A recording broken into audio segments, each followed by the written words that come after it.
નમસ્કાર, આધ્યાત્મિક મહાશક્તિમાં હું મોનાલી સોની આપ સૌનું સ્વાગત કરું છું। આજે જોયું હશે કે દરેક વ્યક્તિને પોતાનું પ્રિય પાત્ર મળવામાં ખૂબ જ તકલીફ થઈ રહી હોય, ક્યાંક ને ક્યાંક લગ્ન જીવન તેમનું સુખરૂપ ન ચાલી રહ્યું હોય અથવા તો લગ્નમાં વારંવાર રૂકાવટો આવ્યા કરે છે। કોઈ પણ રીતે તેમને કશું પણ ઉપાય કરવાથી તેમને યોગ્ય ફળ પ્રાપ્ત નથી થતું। ત્યારે આજે આપણે જાણી રહ્યા છીએ કે શા કારણે લગ્નમાં રૂકાવટો આવે છે, લગ્નમાં અડચણ ઉત્પન્ન થાય છે અને સાથે સાથે શું કરવાથી તે અડચણોને દૂર કરી શકીએ છીએ। શા કારણોથી તમારી કુંડલીમાં એવા તો કયા અશુભ ગ્રહો ઉત્પન્ન થાય છે જેના કારણે લગ્ન જીવનમાં સમસ્યા આવે છે, લગ્નમાં રૂકાવટ આવે છે। ત્યારે આપણે કુંડળી જોઈએ છે ત્યારે આપણા કુંડળીનું જે 7મું ઘર જે છે તેને આપણા લગ્ન સંબંધ માટે જોવામાં આવે છે અને આ 7મું ઘર તમારો જીવનસાથી કેવો હશે, તમારા જીવનસાથી તમને ક્યારે મળશે વગેરે જેવી બાબતોને સૂચવે છે। સાથે સાથે તમારા જીવનમાં આગળ જતાં કેટલું સુખ તમને પ્રાપ્ત થશે, તમારું લગ્ન જીવન કેટલું ટકશે, સંબંધોમાં કેટલી મધુરતા રહેશે, તે દરેક વસ્તુને કુંડળીના 7મા ભાવથી જોવામાં આવે છે। જ્યારે કુંડળીના 7મા ભાવમાં કોઈ પણ રીતે કોઈ અશુભ ગ્રહ બિરાજમાન હોય તો ચોક્કસથી તમને દાંપત્ય જીવન સંબંધિત સમસ્યાનો સામનો કરવો પડે છે અને સાથે સાથે લગ્નમાં રૂકાવટ પણ આવે છે। એવું કહેવાય છે કે જ્યારે કુંડળી આપણે જોતા હોય છે ત્યારે મુખ્યત્વે જો આપણે 2 શુભ ગ્રહની વાત કરીએ, ગુરુ અને શુક્ર જો તમારી કુંડલીમાં સારા ભાવમાં સારા સ્થાન ઉપર બિરાજમાન હોય તો તમને લગ્નમાં રૂકાવટ નથી આવતી, યોગ્ય સમયે તમને યોગ્ય પાત્ર મળે છે અને તેની સાથે તમારા લગ્ન થાય છે અને તમારા લગ્નમાં પણ આજીવન પ્રેમ અને મીઠાશ રહે છે। તો તે રીતે આપણે જોઈએ તો જે સ્ત્રી છે તેને શુક્ર તરીકે જોવામાં આવે છે અને જે પુરુષ છે તેને ગુરુ તરીકે જોવામાં આવે છે। જ્યારે પણ કોઈ પણ સ્ત્રીને જો લગ્ન ન થઈ રહ્યા હોય, લગ્નમાં કોઈક ને કોઈક રૂકાવટ કે અડચણ આવી રહી હોય ત્યારે ચોક્કસથી તે સ્ત્રીની કુંડલીમાં ગુરુ ગ્રહની સ્થિતિ જોવામાં આવે છે અને સાથે સાથે જ્યારે કોઈ પુરુષને કોઈ સારી કન્યા નથી મળતી, તેના લગ્નમાં રૂકાવટો આવે છે કે લગ્ન સંબંધિત કોઈ સમસ્યા તેને નડે છે ત્યારે તે વ્યક્તિની કુંડલીમાં શુક્ર ગ્રહની સ્થિતિ પણ જોવામાં આવે છે। પરંતુ સાથે સાથે કુંડલીમાં કેટલાક અશુભ ગ્રહ પણ જોવામાં આવે છે। અશુભ ગ્રહની ચાલ, દ્રષ્ટિ અથવા તો તમારા જે કુંડલીનો જે ભાવ છે તેમાં જો બિરાજમાન થઈ જાય અને જો તે નકારાત્મક અસર કરતા હોય તો પણ વ્યક્તિને લગ્ન સંબંધિત સમસ્યાનો સામનો કરવો પડે છે। મુખ્યત્વે જ્યારે આપણે જોઈએ છે ત્યારે વ્યક્તિની કુંડલીમાં જો 7મા ઘરમાં મંગળ, સૂર્ય કે પછી શનિ બિરાજમાન થઈ જાય તો પણ વ્યક્તિના લગ્ન જીવનને લગતી સમસ્યાનો સામનો કરવો પડે છે। ત્યારે કહી શકાય કે શા કારણે શનિ વ્યક્તિને હેરાન કરી શકે લગ્ન જીવન માટે, તો કહી શકાય કે જ્યારે વ્યક્તિની કુંડલીમાં 7મા ઘરમાં શનિ બિરાજમાન હોય તો તેના લગ્ન ખૂબ જ મોડા થાય છે, તેના લગ્ન થતાં અટકી જાય છે અને તેને વિલંબ થાય છે તેના લગ્ન કરવામાં। શનિ જ્યારે 7મા ઘરમાં બિરાજમાન હોય ત્યારે વ્યક્તિને પોતાના પતિ અથવા પત્નીથી તેને દૂર રહેવું પડે છે, અલગ થઈ જવાના સંકેતો પણ ઉદ્ભવે છે। ત્યારે વ્યક્તિએ શનિવારના દિવસે ખાસ કરીને મીઠાઈનું તેણે દાન કરવું જોઈએ, કોઈ પણ ભંડારામાં ભોજન કરવું જોઈએ અને સાથે સાથે શનિ સંબંધિત જે સમસ્યા છે તેના નિરાકરણ માટે તેણે ઉપાયો કરવા જોઈએ।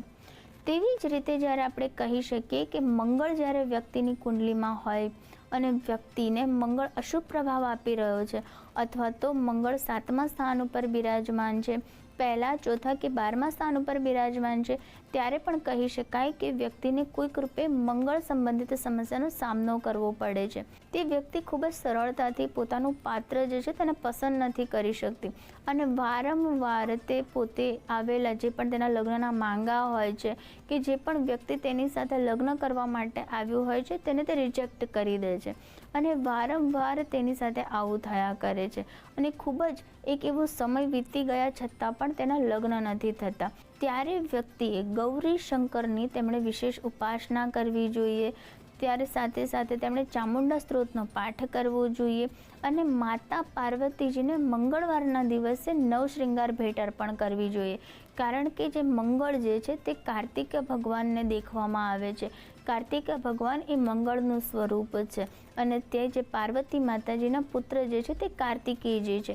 માટે તમારે કાર્તિકેયજીને પ્રસન્ન કરવા હોય, તમારો મંગળ ગ્રહ શુભ બનાવવો હોય તો તમારે પાર્વતીજી માતાને મંગળવારના દિવસે અથવા તો શુક્રવારના દિવસે તમારે નવ શૃંગારની વસ્તુઓ, ભેટ સોગાદ તેમને અર્પણ કરવી જોઈએ, તેમના મંત્ર જાપ કરવા જોઈએ, તો પણ તમારો મંગળ જે છે તે તમને શુભ પરિણામ આપવા લાગે છે. ત્યારબાદ આપણે વાત કરીએ કે સૂર્ય કારણે વ્યક્તિના લગ્ન જીવનમાં તકલીફ ઉત્પન્ન કરે છે. તો 7મા સ્થાનમાં જ્યારે સૂર્ય બેઠો હોય છે ત્યારે વ્યક્તિ ખૂબ જ જવાબદાર પણ હોય છે. તેને પરિવાર પ્રત્યે પોતાની જવાબદારી નિભાવતા તેની એક ઉંમર જે છે તે વીતી જાય છે અને વ્યક્તિ પોતાના માટે સમય નથી કાઢતો, પોતાના પ્રેમ માટે, પોતાના દાંપત્ય જીવન માટે તે વ્યક્તિ નથી વિચારતો અને આજીવન તે પરિવારને મદદરૂપ થતો હોય છે, પરિવારની જવાબદારી ઉપાડતો હોય છે. ખૂબ જ જવાબદારીના બોજા હેઠળ પણ જો કોઈ વ્યક્તિ પોતાનું જીવન ગુજારી દે છે ત્યારે પણ કહી શકાય કે આ વ્યક્તિની કુંડલીમાં સૂર્યપ્રભાવને કારણે આ વ્યક્તિના લગ્ન નથી થયા અથવા તો તેમાં રૂકાવટ આવી છે. માટે તેણે રવિવારના દિવસે સૂર્યના આદિત્ય હૃદય સ્ત્રોતના પાઠ કરવા જોઈએ. નિયમિત તેણે લાલ ચંદનયુક્ત જે જળ જે છે અને લાલ પુષ્પ મિશ્રિત જળ સૂર્યદેવને અર્પણ કરવું જોઈએ. સૂર્ય મંત્રના જાપ કરે છે તો પણ તેની કુંડળીમાં જે સૂર્ય જે છે તે શુભ ફળ આપવા લાગે છે. સાથે સાથે જો તમારી કુંડળીમાં તમે જ્યોતિષ શાસ્ત્ર અનુસાર સલાહ લઈ લીધી છે, ઉપાયો કરી લીધા છે, છતાં પણ તમારા લગ્ન નથી થતા, તો તમારે ગુરુવારના દિવસે ભગવાન શ્રી હરિ વિષ્ણુને તમારે 11 હળદરની ગાંઠ એક સૂતરના દોરામાં પરોવીને તેમને તે અર્પણ કરવી જોઈએ. જો આ રીતે તમે દર ગુરુવારે વિષ્ણુ ભગવાનને હળદરની ગાંઠ અર્પણ કરો છો તો પણ ખૂબ જ ઝડપથી તમારા લગ્ન યોગ બનવાના સંકેતો ઉદ્ભવે છે.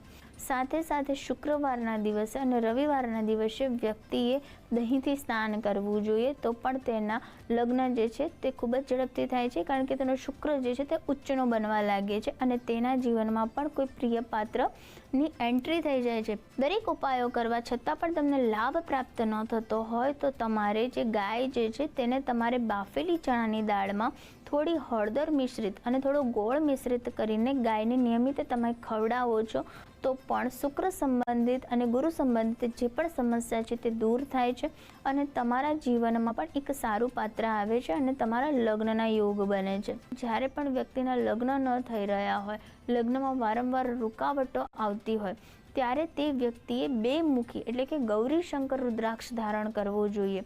ગૌરી શંકર રુદ્રાક્ષ ધારણ કરવાથી પણ વ્યક્તિના લગ્નના યોગ જે છે ખૂબ જ ઝડપથી સર્જવા લાગે છે, વ્યક્તિને ખૂબ જ સારું પાત્ર મળે છે અને લગ્ન સંબંધિત તેની ચિંતા અને જે પણ તેની મુસીબતો છે તે દૂર થાય છે. આ રીતે જે લોકોના લગ્નમાં રૂકાવટો આવી રહી હોય તો પોતાની કુંડળીનું પરામર્શ કર્યા બાદ ઉપાયો કરવાથી પણ ચોક્કસથી તેમને સફળતા મળશે. નમસ્કાર.